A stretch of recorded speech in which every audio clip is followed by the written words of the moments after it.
എള്ളിൽ വീണ ഒച്ചിനെ പോലെയാ എൻ്റെ മക്കളുടെ അവസ്ഥ. ഇടവും വലവും തിരിയാൻ മേല. എവിടേക്ക് പോയാലും അലക്സാണ്ടറെ ആൾക്കാർ പിന്നാലെ ഉണ്ടാവും. വളരെ രഹസ്യമായിട്ടാണ് കല്യാണാലോചന നടത്തിയത്. കുഴപ്പമില്ലാത്ത ബന്ധുവായിരുന്നു. പറഞ്ഞിട്ടെന്താ, പെണ്ണ് കാണാൻ ചെറുക്കൻ കൂട്ടർ എത്തിയ ദിവസം തന്നെ മണത്തറിഞ്ഞു കളഞ്ഞു. ആര് പോയി പറഞ്ഞു എന്നറിയില്ല. അതിനാണോ പ്രയാസം?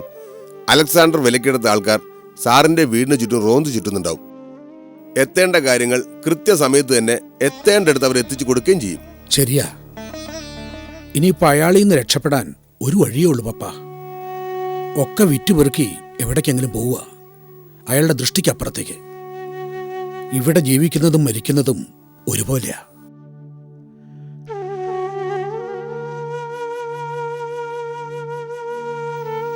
സൗഹൃദമുള്ള എത്രയോ മുഖങ്ങളുണ്ടായിരുന്നു. അവർക്കൊക്കെ ഞാനിപ്പോൾ അപരിചിതനാ. കാണുമ്പോൾ മുഖം തിരിക്കുക എല്ലാവരും. ഒരു മാറ്റം അനിവാര്യ. എനിക്കതിനോട് യോജിപ്പില്ല സർ. മോശം സമയത്ത് എവിടെ പോയാലും രക്ഷയില്ല. മനസ്സറിയാതെ ഓരോരോ സംഭവങ്ങൾ ഇങ്ങനെ ഉണ്ടായിക്കൊണ്ടേയിരിക്കും. അതും നേരാ. കല്യാണിക്ക് നല്ല വിഷമം ഉണ്ടാവല്ലേ? വിവാഹം മുടങ്ങിയതിലല്ല അവൾക്ക് വിഷമം. അണിഞ്ഞൊരുങ്ങി മറ്റുള്ളവരുടെ മുമ്പിൽ പോയി നിൽക്കേണ്ടി വന്നതില്ല. വേണ്ട വേണ്ട 100 ആവർത്തി പറഞ്ഞതാ, ഞാൻ കേട്ടില്ല. സത്യം പറഞ്ഞ ഇപ്പം എനിക്ക് മോളുടെ മുഖത്ത് നോക്കാൻ വയ്യ. അതാ അവസ്ഥ. വീട്ടിനകത്തിരുന്ന് ടെൻഷനായപ്പോൾ ഇങ്ങോട്ട് വരാമെന്ന് വെച്ചു. അത്ര നേരമെങ്കിലും സ്വസ്ഥതയുണ്ടാവുമല്ലോ. ശരി, എന്നാ ഞാൻ ഇറങ്ങട്ടെ. ഇടയ്ക്കൊക്കെ ഇങ്ങനെ ഒന്ന് ശല്യം ചെയ്തുകൊണ്ടിരിക്കും. സാറിന് എപ്പോൾ വേണമെങ്കിലും വരാം. അത് ഞങ്ങൾക്കൊരു ശല്യമേ അല്ല.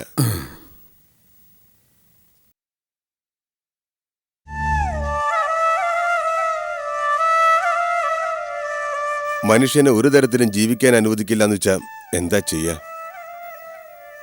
ഞാനൊരു സജഷൻ പറഞ്ഞോട്ടെ? പറ. നമ്മുടെ അച്യുതമ്മയുടെ മോനില്ലേ ഹരി, അവൻ കല്യാണിക്ക് ചേർന്ന പയ്യനല്ലേ?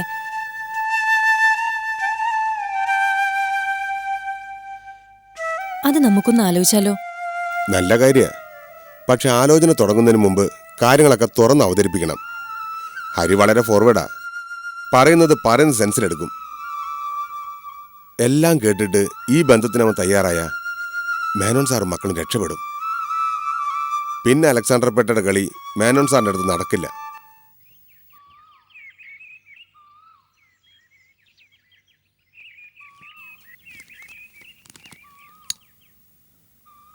രജിസ്റ്റേർഡ് എന്തെങ്കിലും ഉണ്ടോ ചേട്ടാ? ദേവയാനി കണിമംഗലം. ആ നോക്കട്ടെ.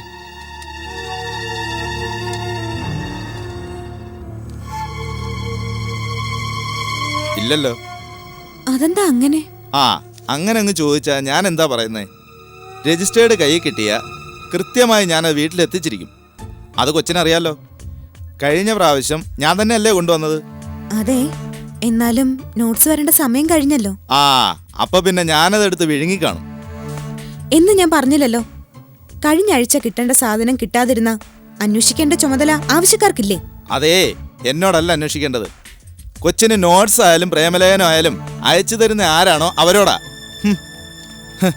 രാവിലെ മനുഷ്യന്റെ മൂഡ് കളയാനായിട്ട് ഇറങ്ങിയിരിക്കുക. നോട്ട്സ് ആയിരിക്കില്ല, പ്രേമലേഖനം ആയിരിക്കും. അതായത്ര ആവേശം.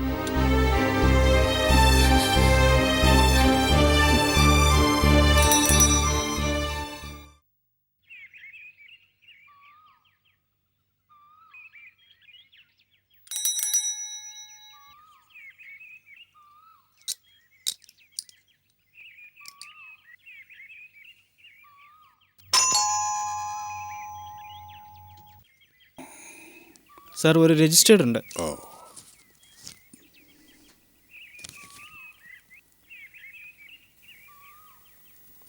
ശരി, ഓക്കെ സാർ.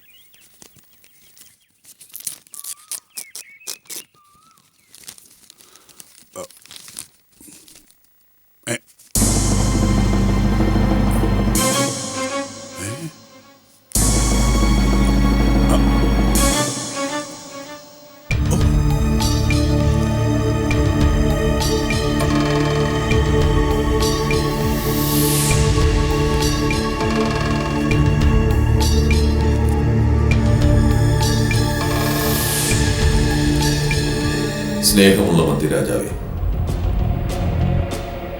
നമ്മൾ നമ്മൾ തമ്മിൽ പരിചയമില്ല. എങ്കിലും താങ്കളെയും താങ്കളുടെ കുടുംബത്തെയും അടുത്തറിയാവുന്ന വ്യക്തിയാണ് ഞാൻ. ദേ, ഇപ്പോൾ നിങ്ങൾ എന്ത് ചെയ്യുന്നു എന്ന് വരെ എനിക്കറിയാം. ഞാൻ എപ്പോഴും നിങ്ങളുടെ അരികിൽ തന്നെയുണ്ട്, നിങ്ങളുടെ പ്രതിയോഗിയായി. അതിന്റെ കാരണമൊക്കെ ഞാൻ പിന്നീട് നിരുത്താം. ഇനി ഞാൻ പറയുന്നത് നല്ല മനസ്സോടെ കേൾക്കണം. നിങ്ങൾ കണ്ട ഫോട്ടോസ് വെറും സാമ്പിളാണ്. ഇതുപോലെ അനേകം തെളിവുകൾ എന്റെ കയ്യിൽ ഭദ്രമാണ്.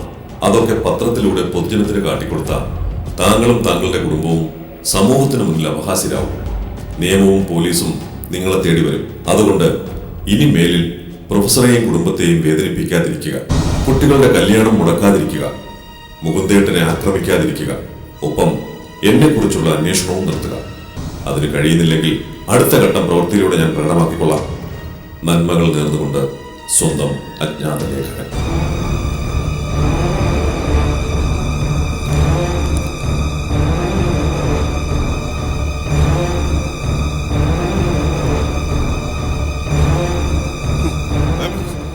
അവൾ അമ്മയുടെ ഒരു പഠിത്തം കുടുംബത്തിന് മോശപ്പേരുണ്ടാക്കി വെച്ചിട്ട് പോച്ച. എന്തിനാടി ഇത്? എന്തോന്നാന്നോ നിനക്കറിയില്ലേ? പഠിക്കാനെന്നും പറഞ്ഞ് കാർ എടുത്തോണ്ടൊരു പോക്ക കണ്ടനുമായി കണ്ടനം തുടങ്ങാൻ. ഡാഡി, കാര്യമില്ലാത്ത കാര്യത്തിന് വെറുതെ എന്നോട് ഇങ്ങനെ കിടന്ന് ചാടണ്ട. നോക്കടി കാര്യം ഉണ്ടോന്നും. ഫോട്ടോ ഏതായാലും കള്ളം പറയത്തില്ലല്ലോ.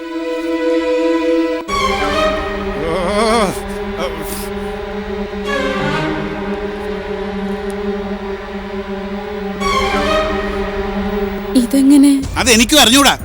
പോസ്റ്റലായിട്ട് വന്നതാ. നാളെ ഏതോ പത്രത്തിലൂടെ അച്ചടിച്ചു വരുമെന്നാ ഭീഷണി. ആരുടെ ഭീഷണി? അതും അറിയത്തില്ല. വേണ്ടാത്ത പണിക്ക് പോകാതിരുന്നാൽ ഇതിന്റെ വല്ല ആവശ്യം ഉണ്ടായിരുന്നോ? ആ പ്രൊഫസറ മക്കളെ കൊടുക്കുവാനായി ഒരു ദരിദ്രവാസിയെ കൂട്ടുപിടിച്ചു. അതിപ്പോ എനിക്ക് തന്നെ വിനയായി. ശിവനും ഞാനും ഫ്രണ്ട്സ്. അതിനപ്പുറം ഒരു ബന്ധവും ഇല്ല. അത് ഈ ഫോട്ടോ കാണുമ്പോൾ മനസ്സിലാവുമല്ലോ. റെസ്റ്റോറന്റിൽ പോക്ക്, ഐസ്ക്രീം കഴിപ്പ്, തൊട്ടുരുമുള്ള ഇരിപ്പ്. ഞാൻ നാടി പൊട്ടനാണോ? ഇതൊന്നും കണ്ടാ ഒന്നുമില്ല മനസ്സിലാക്കാൻ. നിങ്ങൾ എന്തിനാ മനുഷ്യൻ ഇങ്ങനെ എടുത്ത് ചാടുന്നത്? അടുത്ത അവതാരം എത്തി. എടീ, നിന്റെ പുന്നാര മോളെ ആരും അറിയാതെ ചില ബന്ധങ്ങൾ സ്ഥാപിക്കാനുള്ള പുറപ്പാടാ. പെട്ടെന്ന് പിടിച്ച് കെട്ടിച്ചില്ലെങ്കിലേ ഇവള് കുടുംബത്തിന് നല്ല പേര് സമ്പാദിച്ചു. എനിക്കൊന്നും നിനക്കൊന്നും മനസ്സിലാകത്തില്ല. മന്ദബുദ്ധികളും ആരും മനസ്സിലാക്കാന് ഒരുപാട് സമയം വൈകും. എടി മോളെ, ആ ഫോട്ടോ അമ്മയൊന്ന് കാണിച്ചേ. അമ്മയൊന്ന് കണ്ട് ആസ്വദിക്കട്ടെ. കൊടുക്കടി ഇങ്ങോട്ട് താടി. ഇതാ ശിവനല്ലേ? ഓ തന്നെ. പക്ഷേ ഇപ്പൊ മോടെ കാമുകനാ. ഡാഡി, വെറുതെ ഇല്ലാത്ത കാര്യങ്ങൾ പറയരുത്. ഇല്ലാത്ത കാര്യങ്ങളോ? പിന്നെ എങ്ങനെയാടി ഫോട്ടോ എടുത്തേ? അത് പുസ്തക പ്രകാശനം കഴിഞ്ഞതിന്റെ വക ഒരു ട്രീറ്റ് ശിവൻ തന്നതാ. എന്നിട്ട് ഈ വരെ ഇതുവരെ പറയാൻ എന്താ? അത് അതെ, അവള് പറയുന്നത് ശരിയായിരിക്കും അച്ചായ. അവള് വക്കാലത്തായിട്ട് ഇറങ്ങിയിരിക്കുക. ന്യായീകരിച്ചോ? നന്നായി ന്യായീകരിച്ചോ? നിന്റെ വിത്തല്ലേ. റബ്ബർ വെട്ടുകാരൻ തൊമ്മച്ചന്റെ കൊച്ചുമോളെ ഇതൊന്നും കാണിച്ചില്ലെങ്കിലേ അത്ഭുതമുള്ളൂ. കുടുംബ പാരമ്പര്യം പറഞ്ഞ് പരസ്പരം ചെളിവാരി അറിയല്ലേ? എന്റെ അപ്പച്ചൻ റബ്ബർ വെട്ടുകാരൻ തന്നെയാ, സമ്മതിച്ചു. എന്ന് കരുതി നിങ്ങളുടെ അപ്പച്ചന്റെ മാതിരി ചാരായ ഷാപ്പിൽ കണ്ടവന്റെ ഗ്ലാസ് കഴി നടന്നിട്ടില്ല ഞങ്ങൾ. സ്വന്തം പാരമ്പര്യം പറഞ്ഞപ്പോ നൊന്തു അല്ലേ? എന്നാ ബാക്കിയുള്ളവർക്കും ആ നൊമ്പരമുണ്ട് കേട്ടോ. പിന്നെ നൊമ്പരം. നിന്റെ ചരിത്രം ഒന്നും നീ എന്നെ കൊണ്ട് പറയിപ്പിക്കരുത്. കഴിഞ്ഞുപോയ സംഭവങ്ങളൊക്കെ ഇപ്പോഴും എന്റെ കൺമുന്നിലുണ്ട്. അതൊക്കെ പറഞ്ഞു പോയാലേ നീ സ്വന്തം മകളുടെ മുമ്പിൽ നാണക്കെടും. എന്നാ ഒന്ന് പറഞ്ഞു നോക്ക്. കഥകൾ പറയും പോലും. ഞാൻ എന്തെങ്കിലും ചെയ്തിട്ടുണ്ടെങ്കിലേ അത് നിങ്ങൾക്ക് വേണ്ടി തന്നെയാ. അറിയാലോ നിങ്ങൾക്ക്. ഇപ്പൊ വലിയ മുതലാളിയായി, മദ്യരാജാവായി. അതിനു വേണ്ടി ഞാൻ ഒഴുക്കിയ കണ്ണീരും വിയർപ്പും എനിക്ക് മാത്രം അറിയാം. അതൊക്കെ ആലോചിക്കാൻ തന്നെ എനിക്ക് വെറുപ്പാ. എന്നോട് തന്നെ ഒരു തരം വെറുപ്പ്.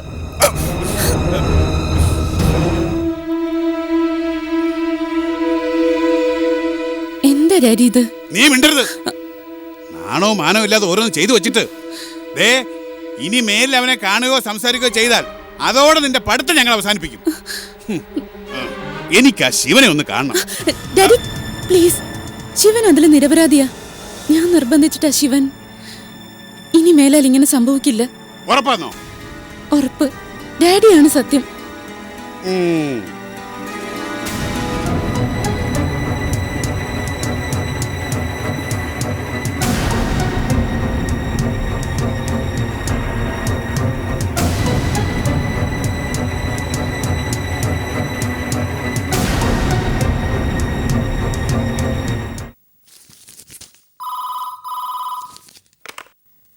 ഹലോ. ആ ഞാനാ പോലീസ് അലക്സാണ്ടർ. പറ അലക്സ് ചായ. അജ്ഞാതനെ തപ്പാവെന്ന് പറഞ്ഞിട്ട് എന്തായടോ? ഞാൻ അന്വേഷിക്കുന്നുണ്ട്. ഓ, അന്വേഷണം ഉടനെ എങ്ങാനും തീരുവോ? തീർന്നില്ലെങ്കിലേ ഉടനെ അങ്ങ് തീർത്തോളണം. അവൻ രണ്ടും കൽപ്പിച്ചിറങ്ങി തിരിച്ചിരിക്കുക. ഇപ്പൊ എന്താ സംഭവിച്ച അലക്സ് ചായ? അവൻ പോസ്റ്റിലായി രജിസ്റ്റേർഡ് അയച്ചു തന്നിരിക്കുന്നു എനിക്ക്. നമ്മൾ സ്പിരിറ്റ് കിടത്തിയ വണ്ടിയുടേതുൾപ്പെടെ കുറെ ഫോട്ടോകളും പിന്നെ ഒരു ഭീഷണിക്കത്തും. കത്തിൽ എന്താ പറഞ്ഞിരിക്കുന്നത്? പ്രൊഫസറെയും മക്കളെയും ദ്രോഹിക്കരുത്, മുകുന്ദേട്ടനെതിരെയുള്ള ആക്രമണം നിർത്തണമെന്ന്, പിന്നെ അവനെതിരെയുള്ള അന്വേഷണവും. അപ്പോ പ്രൊഫസറെയും മൂന്തേട്ടനെയും ചുറ്റിപ്പറ്റി നിൽക്കുകയാണ് അവൻ. അത് ഇതുവരെ തനിക്ക് മനസ്സിലായിട്ടില്ലേ? പെട്ടെന്ന് എന്തെങ്കിലും ചെയ്തില്ലെങ്കിലേ അവൻ നമ്മളെ മൂടോടെ പിഴുതെറിയും. നമ്മുടെ നീക്കങ്ങളൊക്കെ അണുവിട തെറ്റാതെ വീക്ഷിക്കുന്നവനാ ഈ അജ്ഞാതൻ. എന്തെങ്കിലും ഒരു തുമ്പ് കിട്ടിയിരുന്നെങ്കിൽ അതിൽ പിടിച്ച് കയറായിരുന്നു. ഓ, യൂണിഫോം ഇട്ടേ ജീപ്പിൽ അങ്ങോട്ടും ഇങ്ങോട്ടും നടക്ക്. അപ്പൊ തുമ്പയെ റോഡിൽ നിന്ന് എവിടെങ്കിലും കളഞ്ഞ് കിട്ടും. കാശിന് കൊള്ളാത്ത കുറച്ച് സാധനങ്ങളെ എനിക്ക് സഹായത്തിനായി കിട്ടിയിരിക്കുന്നത്. പെട്ടെന്ന് തുമ്പ് ഉണ്ടാക്കിയില്ലെങ്കിലേ ഉള്ള ഫോട്ടോസ് എല്ലാം കൂടി എടുത്തവൻ പൊതുജന മധ്യത്തിൽ പ്രദർശിപ്പിക്കും. പിന്നെ യൂണിഫോം ഊരി കളഞ്ഞിട്ടേ എനിക്കൊപ്പം തനിക്കും ജയിലിൽ കിടക്കാം. പറഞ്ഞില്ലെന്ന് വേണ്ട.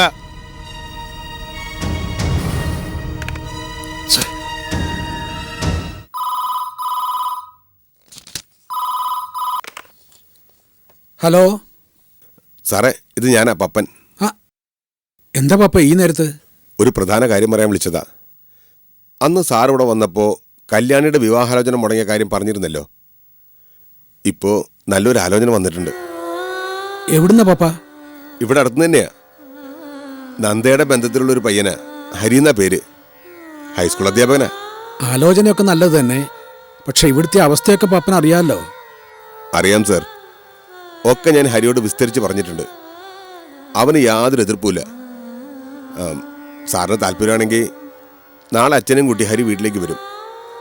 നാളെ ആകുമ്പോൾ ഞായറാഴ്ച ആണല്ലോ. എനിക്ക് സമ്മതം. ബന്ധം കൊണ്ടിരുന്ന പപ്പനല്ലേ, മോശമാവില്ല. പിന്നെ ഒരെണ്ണം മുടങ്ങിയതിൻ്റെ ഷോക്ക് മാറിയിട്ടില്ല, അതാ ഞാൻ. പേടിക്കണ്ട സാർ, ഹരിയുടെ കാര്യത്തിൽ അലക്സാണ്ടർ പേട്ടയ്ക്ക് ഒന്നും ചെയ്യാൻ കഴിയില്ല. എന്നാ പിന്നെ വേറൊന്നും ആലോചിക്കാനില്ല. നാളെ അവരോട് വരാൻ പറഞ്ഞോളൂ. Okay sir.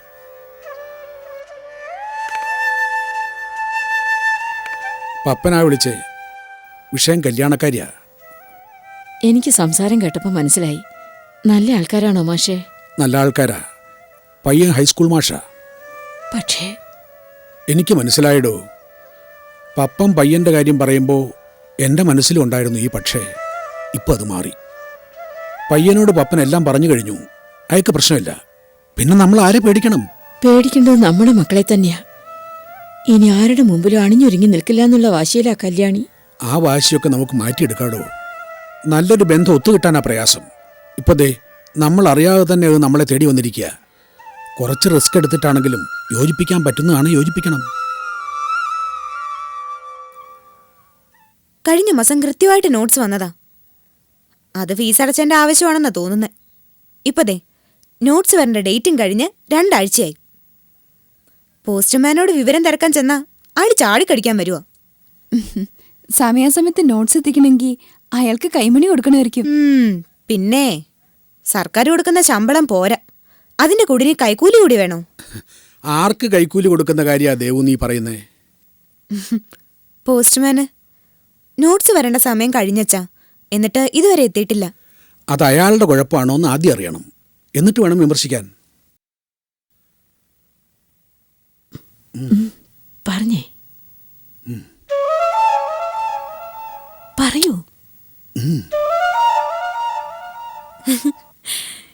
എന്താ രണ്ടാളും കൂടി ഒരു പൊട്ടംകളി? അതേ, നമ്മുടെ പപ്പനുണ്ടല്ലോ, എൻ്റെ സ്റ്റുഡന്റ് പപ്പനെ അറിയാം. അച്ഛൻ കാര്യം പറ. അയാളിപ്പോൾ ഇങ്ങോട്ട് വിളിച്ചിരുന്നു. അയാളുടെ ഭാര്യയുടെ ബന്ധത്തിൽ ഏതോ ഒരു പയ്യനുണ്ടത്രേ. പയ്യൻ ഹൈസ്കൂൾ അധ്യാപകനാ.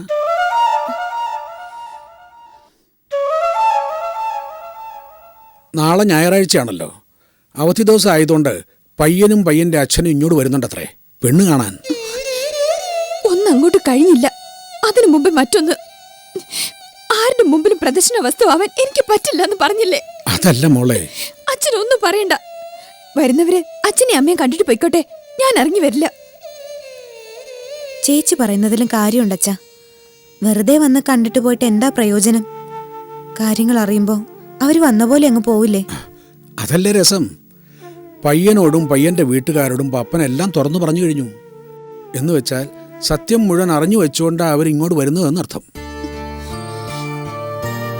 അതേ മോളെ, ദൈവമായിട്ട് ഓരോരോ അവസരങ്ങൾ ഒരുക്കി തരുമ്പോൾ അത് നമ്മൾ പുറംകാല് വെച്ച് തട്ടിത്തെറിപ്പിക്കരുത്.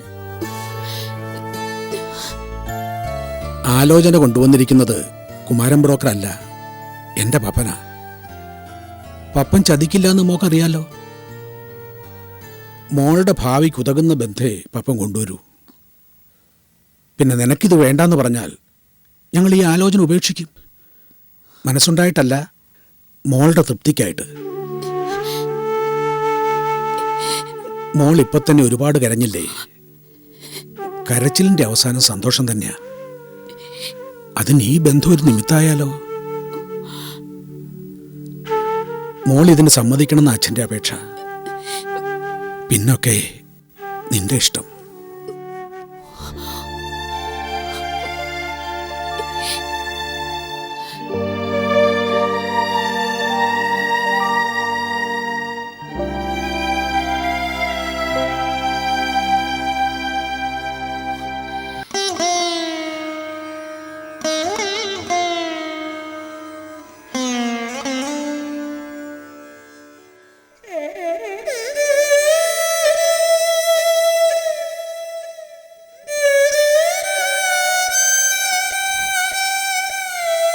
പെണ്ണ് കാണൽ കഴിഞ്ഞ സ്ഥിതിക്ക് ചില കാര്യങ്ങൾ തുറന്നു പറയണമെന്നുണ്ട്.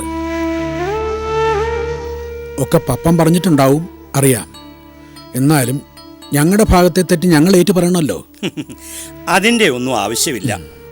പപ്പൻ പറഞ്ഞത് തന്നെ ധാരാളം. അയാളെ ഞങ്ങൾക്ക് കുറെ കാലമായിട്ട് അറിയാം. നന്ദയെ വിവാഹം കഴിച്ച കാലം മുതൽ തുടങ്ങിയ ബന്ധവാ. പൊള്ളയായ കാര്യങ്ങൾ പപ്പൻ പറയാറില്ല. അതുകൊണ്ട് പപ്പന്റെ ഗുരുവായ സാറിനെയും സാറിൻ്റെ മകളെയും ഞങ്ങൾക്ക് വിശ്വാസമാണ്. മാത്രമല്ല, പഴയതൊന്നും ഞങ്ങൾക്കറിയണ്ട. ഭാവിയിൽ ഇതൊരു കെട്ടുറപ്പുള്ള ബന്ധമായാൽ മതി. ഹരി പെണ്ണിനെ കുറിച്ച് അഭിപ്രായമൊന്നും പറഞ്ഞില്ല. ആ പറഞ്ഞ പോലെ അതിനിടയ്ക്ക് വിട്ടുപോയി. എങ്ങനെ, കല്യാണി നിനക്ക് ഇഷ്ടപ്പെട്ടോ? ഇഷ്ടപ്പെട്ടു.